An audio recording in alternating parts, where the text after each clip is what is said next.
Hello, it's me, your local non-binary witch, and I'm here to talk to you about folklore versus fakelore. So, what is fakelore, I hear you ask? So, I don't know who coined the term fakelore, but it's awesome, isn't it? Fakelore is something that claims to be a genuine piece of folklore, but is completely made up.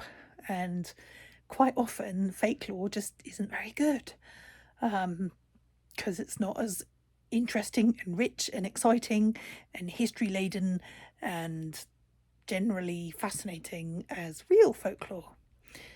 So, let me give you an example. So, one of the examples is the idea that the goddess Eostre has always been associated with bunnies and hares. So, first off, the hare and the bunny, the hare and the bunny rabbit, are two very different animals. So, we don't get hares in North America. Actually, is that true? That might be fake lore. Oh my god. Okay, there are no hares in the area of North America where I'm currently sitting.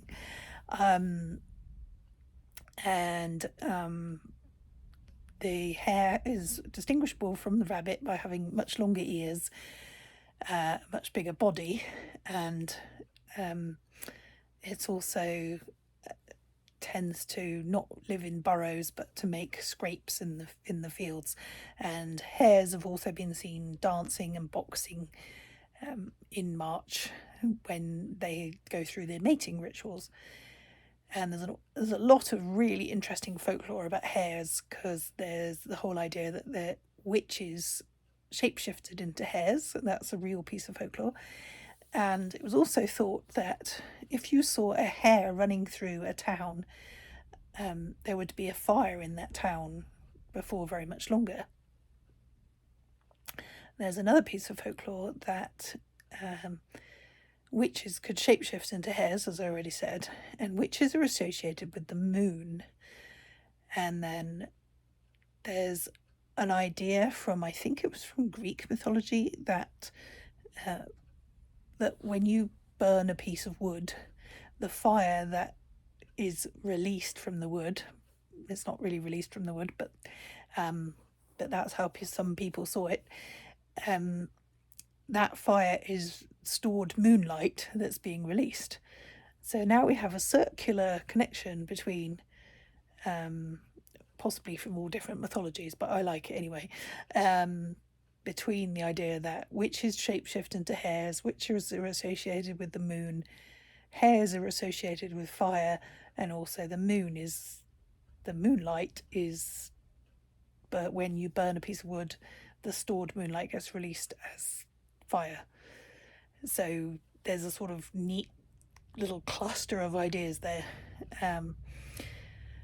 So I think, and obviously the connection between those four things is my personal gnosis about the idea that they might be linked. But each of the pieces of the puzzle that I just put together are genuine pieces of folklore. So why is real folklore more important and more interesting? Because it was actually tried out and told as stories generation upon generation around the fire, and it comes from a collective impulse to storytelling. Whereas when you get a piece of folklore,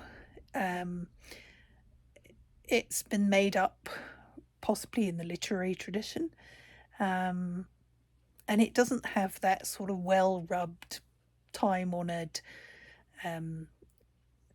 emergence from the people and from the land that a genuine piece of folklore has. And you can kind of tell because folklore is a little bit chocolate boxy. It's like the sickly sweet pictures on the front of a chocolate box that aren't real. I guess nowadays we'd say it was sort of Instagram style whatever, as opposed to a real photo of something. So folklore is something that emerges from the people, hence the name folklore. It's always wilder and more interesting and more complex than a fake thing. Prime example of fake lore is actually Hans Christian Andersen's The Little Mermaid. You know, he wrote that story as a literary construct. It's not a real folk tale. And the reason you can tell is because he's trying to use it to sort of somehow limit the idea that the Little Mermaid can come out of the sea. And I'm talking about the Hans Christian Andersen plot, not the Disney plot. Okay, so he's putting a constraint on the Little Mermaid. No, you can't leave the sea, because if you go and marry the prince, you'll get knives in your feet and you'll be in severe pain and you'll be crippled, and therefore you should just stay in your allotted station in life. That's not the message of most folk tales. Even the grimmest, most upsetting folk tales are about, the underdog getting out of the bad situation they're in and going and finding a new situation to be in that's more empowering. There's one awful story called the Handless Maiden, and the poor girl gets her hands chopped off, but at the end her hands grow back and all is well, and everyone's happy, and the bad people got their just desserts.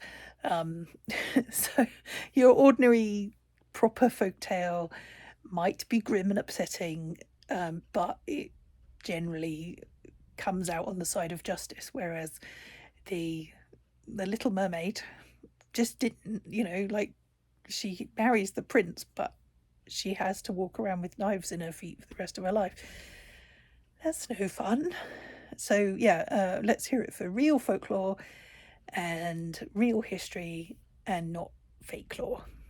Thank you for coming to my TED Talk, as they say. Take care.